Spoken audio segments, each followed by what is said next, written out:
अस्सलाम वालेकुम। मैं हूँ डॉक्टर मोहम्मद कासिम तैमूरी क्लिनिक हरीपुर पाकिस्तान से आपसे मुखातिब। क्या आपको पता है कि गुस्ले जनाबत जो है ये क्यों वाजिब है? इसके पीछे साइंस क्या है, लॉजिक क्या है? मैं कोशिश करता हूँ आपको समझाने की। देखिए, हमारा जिस्म जो है हर वक्त मुख्तलिफ किस्म जरासीम, बैक्टीरिया, वायरस, फंगस, ठीक है, ये आपके जिस्म पे अटैक करते रहते हैं। हमारा एक्सपोजर रहता है जर्म्स के साथ। जब आप किसी भी तरह की सेक्सुअल एक्टिविटी करते हैं और उससे आपको पसीना आता है, सीमेन निकलती है, डिस्चार्जेस होते हैं, ठीक है, ब्लड निकलता है, तो ये तमाम चीज़ें जो होती हैं आपकी बॉडी में अफूनत पैदा कर सकती हैं, क्योंकि आपकी स्किन जो है इसकी भी एक पीएच है, एसिडिक पीएच है, ठीक है। अगर आपको पसीना आता है, सेक्सुअल एक्टिविटी में पसीना आता है, तो जब आपको पसीना आया, अगर आपने गुस्ल ना किया, आप नहाते नहीं हैं, गुस्ल नहीं करते हैं, तो आपकी स्किन के ऊपर जो प्रोटेक्टिव लेयर है, जो आपकी स्किन की जो एसिडिक पीएच है, वो अल्कलाइन हो जाती है और इससे आपको स्किन के ऊपर फंगस हो सकती है, कोई और किसी किस्म का बैक्टीरिया जो है आपके ऊपर हमलावर होकर आपको बीमार कर सकता है। इसी तरीके के साथ आपके प्रोडक्टिव ऑर्गन, रिप्रोडक्टिव ऑर्गन्स हैं, ठीक है। तो विजाइनल पीएच जो होती है वो भी 3.8 to 4.5 होती है। एसिडिक पीएच होती है। एसिडिक पीएच, विजाइनल पीएच इसलिए होती है कि विजाइना के अंदर किसी भी किस्म का बैक्टीरिया या वायरस ग्रोथ ना कर सके, कोई फंगस ना आ सके, ठीक है।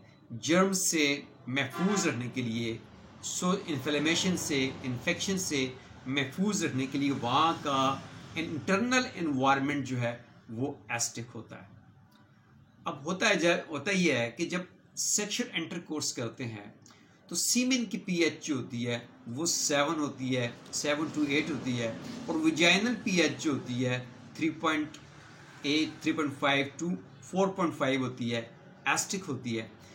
तो सीमेन के एजुकुलेशन की वजह से, सीमेन के साथ मिल जाने की वजह से विजाइनल पीएच एसिडिक से अल्कलाइन हो जाती है, जिसकी वजह से वहाँ पे बैक्टीरियल ग्रोथ के चांसेस जो होते हैं बढ़ जाते हैं, ज़्यादा हो जाते हैं। इसी तरीके का स्किन के ऊपर अगर पसीना आया है तो अगर आप नहाएंगे नहीं तो वहाँ पे भी कोई फंगल इन्फेक्शन, उनके खारिश होने के चांसेस होते हैं, ठीक है जी। तो गुस्ले जनाबत इसीलिए वाजिब करार दिया गया है कि अगर आपकी बॉडी पे पसीना आया है, ब्लड लगा है, सीमेन लगी है, ठीक है, किस किस्म का आपका फ्लूइड डिस्चार्जेस जो है वो टच किए हैं स्किन को या आपके प्राइवेट पार्ट्स को, तो वहाँ पे जो प्रोटेक्टिव लेयर बनी हुई है, जो कि एनवायरनमेंट नेचर ने वहाँ पे क्रिएट किया हुआ है, जो एक एसिडिक एनवायरनमेंट है, उसको मेंटेन करने के लिए, दोबारा से असर नौस को बेहतर करने के लिए आपको गुस्ल जनाबत की तलकीन की जाती है कि आप जल्द अज जल्द गुस्ल कर लें, ताकि आपकी स्किन के ऊपर जो है प्रोटेक्टिव लेयर आ जाए, आपके जो प्राइवेट पार्ट्स हैं उनकी जो इंटरनल जो हाइजेनिक आपकी जो प्रोटेक्टिव लेयर है, जो उसकी पीएच है, एसिडिक पीएच है, वो फिर से रिज्यूम हो जाए, ताकि किसी किस्म का बैक्टीरिया, ठीक है, पैरासाइट, वायरस, फंगस उसके अंदर जो है ग्रोथ ना कर सके। अक्सर ख़वातीन जो होती हैं, अगर वो गुस्ले जनाबत में तख़ीर करती हैं, लेट अगर वो गुस्ल लेते हैं, तो उसमें उनको यूरिन ट्रैक इन्फेक्शंस होने के चांसेस होते हैं, पेशाब उनको जो है जल के आ सकता है, यूटीआई हो सकती है। इसके बाद सेक्सुअल ट्रांसमिटेड इन्फेक्शंस के चांसेस बढ़ जाते हैं, एसटीआई और सेक्सुअल ट्रांसमिटेड डिजीज़ के चांसेस बढ़ जाते हैं।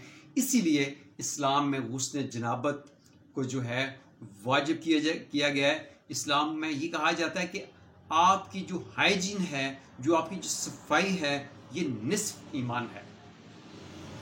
तो इसको जितना आप मेंटेन करके रखेंगे उतनी आपकी जो है सेहत अच्छी रहेगी, आप वेल प्रोटेक्टेड रहेंगे।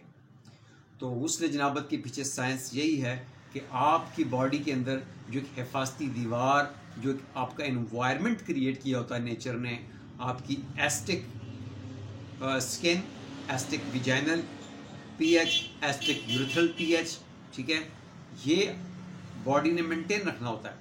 और गुस्ल जनाबत से के बाद जो है आपकी स्किन साफ हो जाती है, आपके प्राइवेट पार्ट्स साफ सुथरे हो जाते हैं, और दोबारा से जो है पीएच जो होती है वहाँ पे जिस एरिया की जितनी पीएच नेचर ने मुतय्यन कर रखी है उसकी प्रोटेक्शन के लिए, वो दोबारा से बहाल हो जाती है और आप जो है सेहतमंद और तवाना रहते हैं। वो लोग जो गुस्ल जनाबत में तख़यीर करते हैं उनमें जो है sexual transmitted infections, urine track infections, ठीक है, उसके बाद स्किन एलर्जीज़ के चांसेस बढ़ जाते हैं। तो ये इसके पीछे लॉजिक थी, जो साइंस थी, जो मैंने आपको समझाने की कोशिश की है। उम्मीद है कि आपको इसकी समझ आएगी। थैंक यू जी, अल्लाह हाफ़िज़।